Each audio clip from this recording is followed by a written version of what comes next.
Welcome to the Everything Building Envelope podcast. On this show, we discuss topics relating to the exterior building envelope, such as waterproofing, glazing, cladding, roofing, and more. You can subscribe to this podcast on iTunes and Stitcher. For previous episodes, show notes, and bonus video content, check out our website, everythingbuildingenvelope.com. Now, here's your host for the Everything Building Envelope podcast, Paul Beers. Hello, everyone. Welcome back to the Everything Building Envelope podcast. This is Paul Beers, CEO and managing member for GCI Consultants, and I'll be your host today.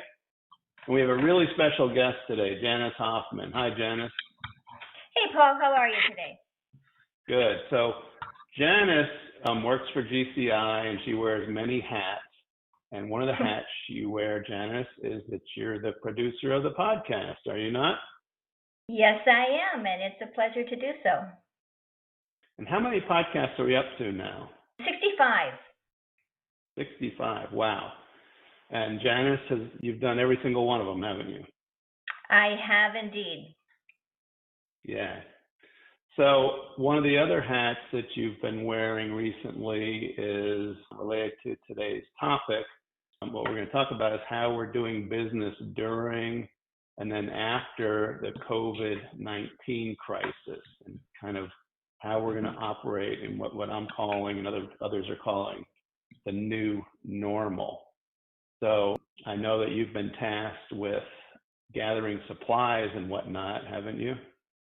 Yes, I have. We've been working diligently day after day to look for sources that could provide us with all of the items that we need to keep our technicians and our clients safe on every project that we take on. Yeah. So we're an engineering firm in the state of Florida, and when they had the stay-at-home order and the lockdown and all that, we were actually exempted, one of the types of businesses that were exempted. So a lot of our construction projects, we kept working. A lot of other things have been postponed or delayed for obvious reasons. We have, however, been inspecting buildings for hurricane damage in Panama City, and it actually worked out well up there because, not well for them, but well for us because, all this rentals, it was spring break actually, all the rentals ceased to exist, and the buildings are basically empty. But we really wanted to make sure it was safe, not only for our employees, but also for the people at the properties that we were inspecting, and also for everybody to feel comfortable. So Janice, we actually prepared a document or a protocol for that. Yes, we did. The protocol, it's called COVID-19 Safety Protocol for GCI Inspections and Testing. And we put a lot of thought into this and how we were going to do it. And again, it's around the safety and well-being of our employees, our clients, occupants of the properties and whatnot. And that's obviously the top priority with this. And so the protocol basically follows what the CDC requirements are. We have thermometers, and can you tell about what we do as far as making sure everybody's healthy to start the day, every day? When we arrive, the first thing we do is we check with our employees and make sure that if they have any designated symptoms whatsoever, whether they have a fever, a cough, or shortness of breath, they're not going to perform inspections until they're medically cleared. And so each day they have to go there, they have to take their temperatures, and they have to record it on our company Excel sheet that we have in our safety log on our server. So we are tracking each employee's designated symptoms on a day in and day out basis in order to keep them and our clients safe. Yep. And then we've got a specific protocol. Now this particular application here is for doing inspections in occupied units. And we do that a lot. On hurricane damage, we go in every single unit in the building. If it's a big condominium with 100 units, our goal is to go into all 100. When we get into expert witness litigation assignments, frequently you end up in occupied units again. So that's basically what this is designed for. And so what the protocol is that we've developed a protocol, and we've done a lot of training with our staff too. In fact, we had training yesterday, didn't we, Janice? again? Yeah, we sure do. We have monthly safety trainings, and yesterday was devoted entirely to our safety protocol based on COVID-19 to make sure that it was really a follow-up training and to make sure that everybody is in full compliance across the company. And we're going to keep doing the training over and over just to make sure that everybody's really focused on safety and doing things the right way.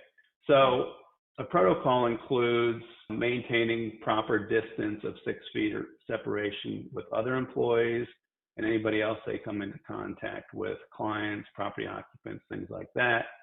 Can't have a bunch of people riding together in the elevators. When we go into a unit, our goal is, now this isn't hard fast, but it's the general rule of thumb is that we're only going to send one inspector into the unit. So, reduce the number of people that are in there. And what are they going to be equipped with when they go in, Janice? Well, we have assembled kits for all of our inspectors.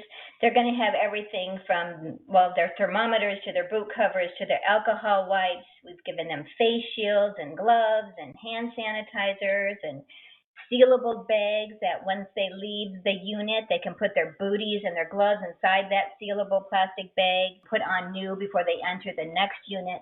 And then they have their paper towels and their surface cleaners, and they have a full, complete kit of supplies that they take to every location and unit that they're going to inspect. Yes. Well, first of all, they wash their hands coming in and out of every unit. They put the protective gear on. As you said, it was the booties, the face covers, disposable gloves, and then they go in and there's guidelines for what they do when they go in. They're not touching their face. They're not doing things like that. We try to pre-educate the people where we are coming into the units or the property managers and have them open window treatments, move furniture, things like that ahead of time. So the less that we have to touch, the better. When we do our inspection, another thing that we do before we do the inspection is we clean all of our equipment. We typically use iPads and we may have flashlights, ladders. Those get cleaned going in and coming out of every single unit. And then when they come out of the unit, they remove and dispose of the shoe covers. Then they remove and they dispose of the gloves. And our protocol has an illustration straight from CDC on how to remove and dispose of the gloves. We then wash our hands with soap and water for at least 20 seconds, or use the sanitizers if the soap and water is not available. So it's a very rigorous and thorough procedure. Well, first of all, to facilitate being able to do this, because a lot of this stuff is very important with insurance claims. They've got deadlines approaching and things like that. And maybe they're having, say, water intrusion issues. Well, that can't wait necessarily because there's other underlying problems that come with that. So they've got to get in and they've got to get out in a reasonable amount of time. And they're also practicing physical distancing while they're in these units, if there just so happens to be another person within the unit or not. But we've got that down pat by now. This is second nature to our technicians at this point, which is really great. Yeah, now we've been doing these inspections all along without incident. We haven't had any problems with anybody getting sick or being sick or getting sick. And I think the comfort level has been pretty good. Another thing that we have on our protocol is a hotline number. So if there's any questions or concerns, there's, and Janice, you're one of the hotline people, one of your many hats. Yeah. Yes. And that there's an 800 number, a toll-free number that they can call if there's any concerns or any issues with that where they can basically, get answers or let us know if there is a concern that needs to be addressed. So our goal is to, continue to be able to provide great service to our clients safely, keep things moving. And, that kind of comes to the subject of the new normal, as we call it. What's this going to look like going forward? And I think nobody knows. Do you know, Janice? No, I really don't know, but I'm anxious to hear from your conversations you've had with people in the industry, what some of the things you might be anticipating. Well, there's certain things are going to be done differently, I think, forevermore. One thing that's happened real quickly was everybody's using Zoom for virtual meetings. So, even when we're setting up to go into a building, we have a Zoom call and we go over everything and we show them what we're doing. And I think things like that are probably not going to change. For sure, it's going to be a long time, or maybe never, that we do away with some of these steps that we're doing. I mean, it's just common sense, the washing the hands and cleaning the equipment. And, I don't know if I'll have to use gloves forever, but, if we do, we will. We've always worn the booties anyway, just to keep from trapping dirt. I don't know about face covers, if that lives on. But, clearly some of this stuff, I think, is going to ultimately make things better for everybody in the long run, just because it's good practice. We never had to do it before, but, maybe it would have been a good idea, I guess. And now that it becomes second nature, it's just so much easier just to keep it going, and it just is good hygiene and good protection for everyone involved. Yeah. So, we're happy to be able to continue on and do it in a responsible way. If any of the listeners want to what our safety protocol looks like, Janice, can they get a copy? Yeah, they sure can. They can either send an email request to info@gciconsultants.com, or I'll even share my direct line with them. That's 561-228-4262, and I'd be happy to answer any questions and to email them our protocol as well. Great. So as we continue through the crisis, the next thing that we're going to do as a company, and we're not ready to do it yet because there's not even any CDC guidelines on it, is figure out how we can travel to remote job sites. How we've been getting to Panama City, by the way, which is 8 to 10 hours away, is in the car, is exactly that way. We've been driving up there, and we've been staying in rental units at the properties that we're inspecting, so we're not having to leave and get exposed to as few people as possible, I guess is the way we would say it. So, as the restrictions continue to be lifted, we're going to continue to incorporate them into our policies. So for instance, being able to get on an airplane again, obviously that's something we used to do a lot of. And there's some places like, for instance, Puerto Rico, where we've got work that's ready to go, but we can't get there right now. We're going to need that. Safety protocol, I think, is going to be a big part of it going forward. And as I say, the new normal is going to emerge, sort of see that some of this is going to be part of it. And, hopefully sooner rather than later, we'll get through this and be back to the new normal.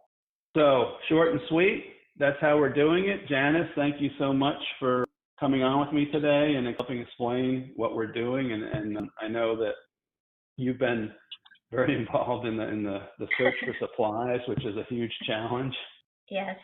It's been a fun endeavor, actually, because when you think about the safety of our employees and clients and understanding how important it is to all of us going forward, we have had success. So I'm happy to report that we've got backup supplies for all of our inspectors. And as their kits run low, we'll be able to ship them out additional supplies and just keep them running, and they'll keep taking care of our clients. So we're in good shape.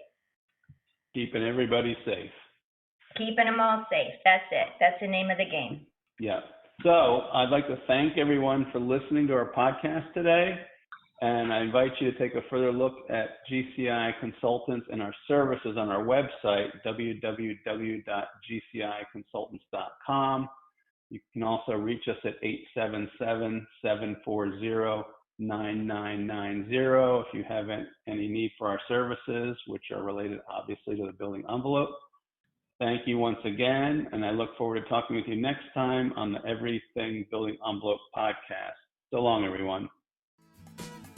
Thanks for joining us today. Please subscribe to this podcast on iTunes or Stitcher. For more information on the Everything Building Envelope, previous episodes, show notes, bonus video content, and much more, check out our website, everythingbuildingenvelope.com.